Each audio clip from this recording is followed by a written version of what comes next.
அனைவருக்கும் வணக்கம். இன்றைய முக்கியமான செய்திகளை சுருக்கமாக பார்க்கலாம். மத்திய பிரதேசம், ராஜஸ்தான், சத்தீஸ்கர் சட்டப்பேரவைத் தேர்தலில் பாஜக அமோக வெற்றி பெற்றுள்ளது. 3 மாநிலங்களிலும் கடந்த 2018 சட்டப்பேரவைத் தேர்தலை விட அதிக இடங்களை பாஜக கைப்பற்றி உள்ளது. தெலுங்கானாவில் காங்கிரஸ் 64 தொகுதிகளில் வெற்றி பெற்று ஆட்சியை கைப்பற்றி உள்ளது. மத்திய பிரதேசத்தில் 230 சட்டப்பேரவை தொகுதிகள் உள்ளன. பெரும்பான்மையை நிரூபிக்க 116 தொகுதிகள் தேவை என்ற நிலையில் 164 தொகுதிகளில் ஆளும் பாஜக வெற்றி பெற்று ஆட்சியை தக்க வைத்துள்ளது. காங்கிரசுக்கு 65 தொகுதிகள் கிடைத்துள்ளன. ராஜஸ்தானில் அசோக் கெலாட் தலைமையிலான காங்கிரஸ் ஆட்சி நடைபெற்று வந்தது. அந்த மாநிலத்தில் உள்ள 200 சட்டப்பேரவை தொகுதிகளில் 115 தொகுதிகளில் பாஜக வெற்றி பெற்று ஆட்சியை பிடித்துள்ளது. காங்கிரசுக்கு 69 இடங்கள் மட்டுமே கிடைத்தன. சத்தீஸ்கரில் காங்கிரஸ் ஆட்சி நடைபெற்றது.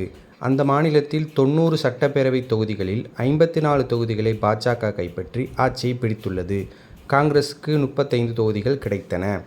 தெலுங்கானாவில் சந்திரசேகர் ராவ் தலைமையிலான பாரதிய ராஷ்டிரிய சமிதி ஆட்சி நடந்து வந்தது.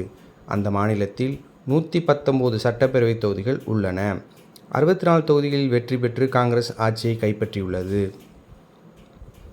பாரதிய ராஷ்டிரிய சமிதிக்கு 39, பாஜக 8, ஏஐஎம்ஐஎம் கட்சிக்கு 7, இந்திய கம்யூனிஸ்ட் கட்சிக்கு 1 இடம் கிடைத்துள்ளது.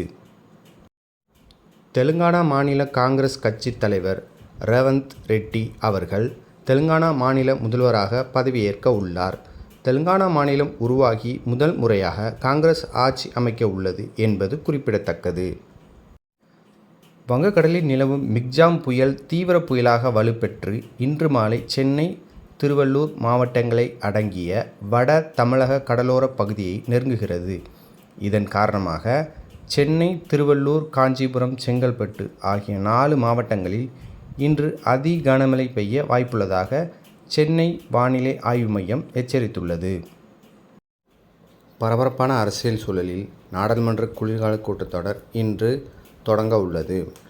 டிசம்பர் 22ஆம் தேதி வரை நடைபெறும் இத்தொடரில் இந்திய தண்டனை சட்டம், குற்றவியல் நடைமுறை சட்டம், சாட்சியங்கள் சட்டம் ஆகிய குற்றவியல் சட்டங்களுக்கு மாற்றாக 4 மசோதாக்கள் உள்ளிட்ட 19 மசோதாக்கள் தாக்கலாக உள்ளன. சுற்றுலா தொழில்துறைகளில் வளர்ச்சி அடைய France, Germany, Italy, Netherlands, Spain, Malaysia ஆகிய 6 நாடுகளைச் சேர்ந்த குடிமக்கள் விசா இல்லாமல் சீனாவுக்கு சென்று வர சீன அரசு அனுமதி வழங்கி உள்ளது. எக்ஸாம் பாயிண்ட் ஆஃப் வியூவில் நியூஸ் போட்டுட்ருக்கேன். எக்ஸாமுக்கு எந்த நியூஸ்லாம் தேவையோ அதை மட்டும் எடுத்து போட்டுட்ருக்கேன். என்னோடய சேனலை ரெகுலராக வாட்ச் பண்ணுங்கள். என்னோடய சேனலுக்கு சப்போர்ட் பண்ணுங்கள். சப்ஸ்கிரைப் பண்ணுங்கள், லைக் பண்ணுங்கள், ஷேர் பண்ணுங்கள். Thanks for watching and subscribing my channel.